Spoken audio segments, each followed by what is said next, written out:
नमस्कार। आज हम एक ऐसे सवाल पर बात करने वाले हैं जो शायद सबके मन में कभी ना कभी तो आता ही है, किस्मत।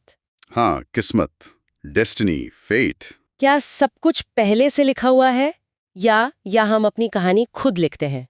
ये एक बहुत बहुत पुराना सवाल है। और अगर सब लिखा ही है तो फिर मेहनत का क्या मतलब? क्यों करें कोशिश? जैसे वो बात आती है ना, राम ने लंका क्यों जलाई अगर सब तय ही था। बिल्कुल, ये सवाल उठता है। और दूसरी तरफ अगर सब कुछ हमारे हाथ में है, तो फिर वो ज्योतिष, कुंडली, वो कैसे कभी-कभी इतनी सटीक लगती हैं। हाँ, सही कहा। तो आज कोशिश करते हैं इसी गुत्थी को थोड़ा सुलझाने की। विज्ञान क्या कहता है, अध्यात्म क्या कहता है, दोनों नजरिए से देखते हैं। हाँ जी, ये दिलचस्प रहेगा क्योंकि दोनों के रास्ते अलग दिखते हैं, पर शायद मंजिल कहीं आस-पास हो। तो चलिए पहले विज्ञान से शुरू करते हैं।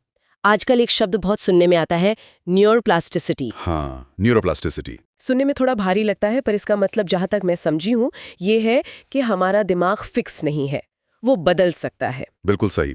यूँ समझिए कि दिमाग गीली मिट्टी जैसा है। आप उसे नया आकार दे सकते हैं, नई आदतें बना सकते हैं, पुरानी छोड़ सकते हैं।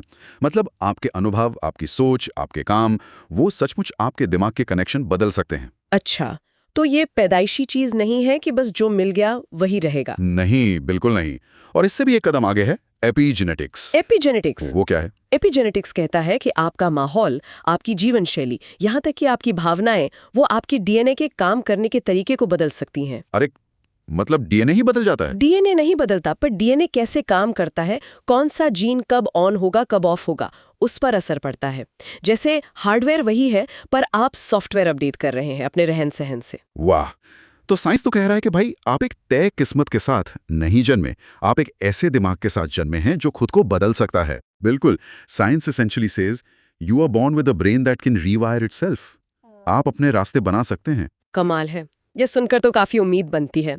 लेकिन अब सिक्के का दूसरा पहलू देखते हैं, अध्यात्म। हाँ, अध्यात्म, और खासकर भारतीय दर्शन में जो कर्म का सिद्धांत है। कर्म, यानी हमारे पिछले जन्मों के काम, उनका असर इस जन्म पर। हाँ, मोटे तौर पर यही हाँ। कि हमारे कर्मों का एक हिसाब किताब है जो साथ चलता है।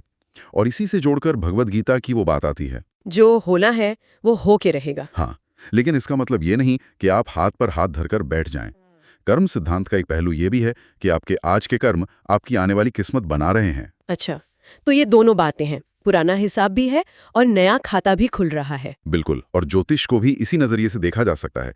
जन्म के समय की कुंडली या नक्षत्र अध्यात्म में माना जाता है कि वो भी पिछले कर्मों का ही एक तरह का नक्शा है। मतलब वो महज संयोग नहीं है कि कोई किस घड़ी में पैदा हुआ। आध्यात्मिक दृष्टिकोण से नहीं, वो कर्मों का ही परिणाम है जो आपको एक खास शुरुआती माहौल, कुछ प्रवृत्तियां देता है।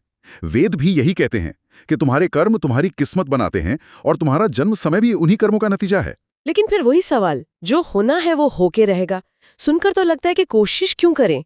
क्या ये हमें भाग्यवादी नहीं बनाता? ये बहुत जरूरी सवाल है। देखिए, कर्म सिद्धांत का असली मकसद शायद निष्क्रिय बनाना नहीं, बल्कि जिम्मेदारी का एहसास दिलाना है कि हाँ, कुछ परिस्थितियां आपको मिली हैं, लेकिन उन पर आप कैसे रिएक्ट करते हैं, वो आपका नया कर्म है, वो आपके हाथ में है। ये सोचने वाली बात है।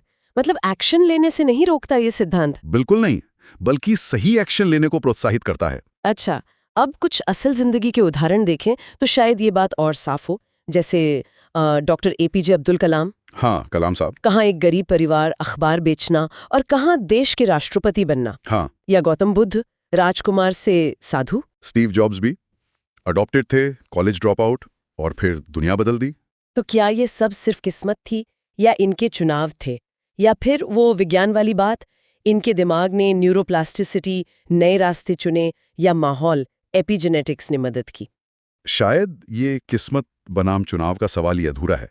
हो सकता है दोनों साथ चलते हों, है ना? परिस्थितियां मिली जो शायद कर्मों का फल थीं, लेकिन उन परिस्थितियों में उन्होंने जो किया, जो चुनाव किए, वो उनका अपना पुरुषार्थ था। हाँ, ये हो सकता है। दोनों का मेल। बिल्कुल। पर कई बार लोग महसूस करते हैं कि मेहनत तो बहुत की, पर फल नहीं मिला। उसका क्या? क्या वो बस किस्मत का दोष है? यहाँ कर्म सिद्धांत एक और बात कहता है, कर्म का फल मिलने में समय लग सकता है, डिले हो सकता है, पर डिनायल नहीं। अच्छा, मतलब जरूरी नहीं कि इसी जन्म की मेहनत का फल इसी जन्म में तुरंत दिखे। हाँ, हो सकता है इस जन्म की मेहनत का फल आगे मिले, या हो सकता है हम अभी पिछले कुछ कर्मों का हिसाब चुकता कर रहे हों। ये एक लंबी, शायद कई जन्मों की प्रक्रिया है। तो ये थोड़ा पेचीदा है। तो अगर हम सार निकालने की कोशिश करें, एक तरफ विज्ञान है जो कह रहा है भाई देखो तुम्हारे पास औजार हैं, तुम्हारा दिमाग, तुम्हारी आदतें जिनसे तुम अपना भविष्य गढ़ सकते हो। हाँ, पोटेंशियल है बदलाव का। और दूसरी तरफ अध्यात्म है जो कह रहा है कि बहुत कुछ पहले से तय है तुम्हारे कर्मों के हिसाब से जिसे तुम भोग रहे हो, लेकिन तुम आज के कर्मों से आने वाले कल पर असर डाल सकते हो। बिल्कुल, पुराना हिसाब है पर नया बनाने की आजादी भी है। तो क्या ऐसा हो सकता है कि सच्चाई इन दोनों के कहीं बीच में हो, ये दोनों के मिलने से बनती हो? मुझे तो ऐसा ही लगता है। विज्ञान हमें कैसे बदलने के तरीके बता रहा है और अध्यात्म शायद क्यों और गहरे पैटर्न समझा रहा है। शायद हम एक तरह से अपने जीवन के रचयिता बन सकते हैं अगर हम ये समझ जाएं कि ये ताकत हमारे अंदर ही है। हाँ, ये एक बहुत पावरफुल विचार है कि हम क्रिएटर बन सकते हैं अगर हम जिम्मेदारी लें और समझे कि हमारे चुनाव मायने रखते हैं। तो ये सवाल हम अपने सुनने वालों के लिए छोड़ जाते हैं आज। किस्मत लिखी होती है या लिखी जा सकती है? इस पे सोचेगा जरूर, शायद जवाब आपके अंदर ही कहीं छुपा हो। चलिए, इसी विचार के साथ आज इजाजत लेते हैं।